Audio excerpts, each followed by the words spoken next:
Oui, alors si nous sommes là ce matin, Jean-Michel Rousseau et moi, c'est justement pour symboliser et annoncer d'une manière un petit peu plus officielle notre union pour conduire une liste commune à Brignoles, s'agissant des municipales évidemment, pour le 23 et 30 mars, pour annoncer que nous conduirons une liste d'union de toute la droite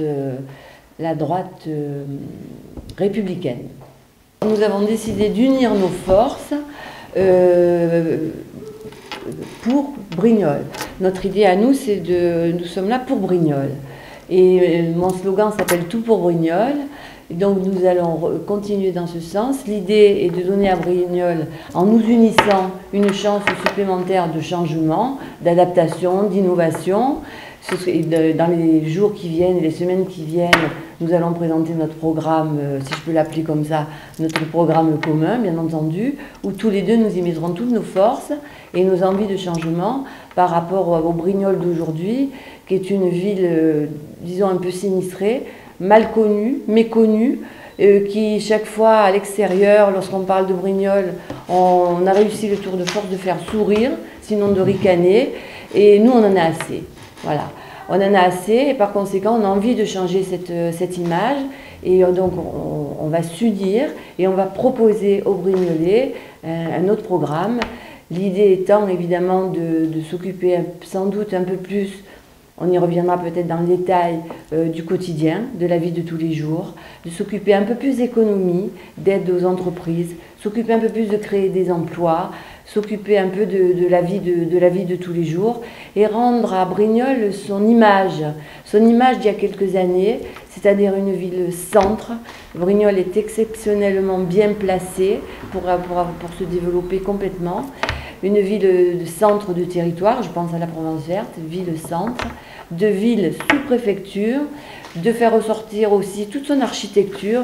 Brignoles est une très très belle ville et aujourd'hui Brignoles n'est pas connue pour ça et c'est dommage. Donc on veut développer, aider, favoriser ou aider dans les zones d'entreprise, faire des partenariats publics-privés et on a évidemment plein de choses en tête pour que Brignoles puisse, pour nous rejaillir, que Brignoles reprenne son rang au milieu des communes du Var et surtout au centre de ce territoire. Alors pour ma part, je m'associe pleinement à ce qui vient d'être dit. Je suis ravi que nous ayons obtenu et pu arriver à cet accord, parce que c'est une des conditions, comme tu le disais justement, sine qua non pour arriver à gagner. C'est nécessaire, mais ce n'est pas suffisant. Donc aujourd'hui, ce qui a prévalu, puisque ça fait des mois qu'on travaille à ce rapprochement, c'est l'intérêt général. Et au-delà des trajectoires personnelles, en fait, comme tu le disais, c'est Brignoles, redonner toute la place que Brignoles doit avoir, elle n'aurait jamais dû quitter dans notre département. Et c'est ce qui a fait qu'aujourd'hui, je pense qu'on peut être fiers de l'accord que nous allons signer et que nous avons d'ores et déjà concrétisé entre nous. Le national a pesé dans cet accord ou pas ?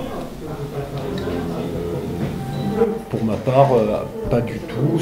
Non, moi, le national n'a pas pesé. Aujourd'hui, c'est une élection municipale. On est entièrement dans cette élection. Non, le national n'a pas pesé.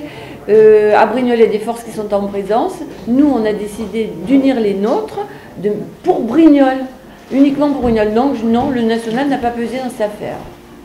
Alors, c'est normal que les négociations, moi je ne dirais pas qu'elles ont été dures, elles ont été denses, chacun représentant quelque chose. Jean-Michel, il arrive avec son passé de Brignolais, son avenir de Brignolais, et c'est quelqu'un qui est élu. Il a fait un mandat, le mandat précédent, derrière un autre maire, et il a fait pendant 6 ans un mandat dans l'opposition. Donc Jean-Michel a beaucoup travaillé. Et donc il connaît bien Brignoles, donc il a porté toutes ses connaissances, il a porté tout ce qu'il est avec son équipe. Et moi, quand j'ai décidé de me présenter à Brignoles, moi j'étais lente à me décider. Au départ,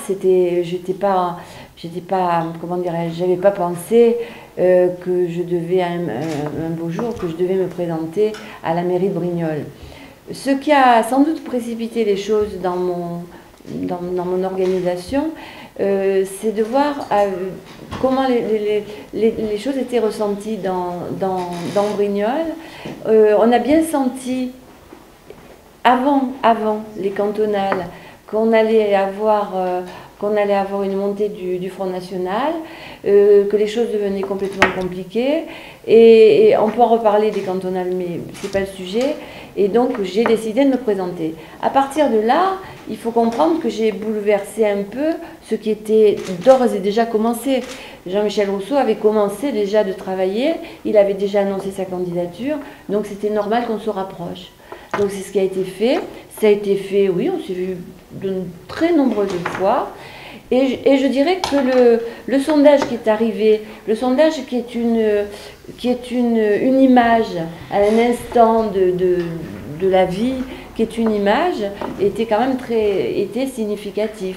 Mais néanmoins, on avait bien compris tous les deux, avant le sondage, qu'il fallait que, si on voulait faire quelque chose, il fallait vraiment que la droite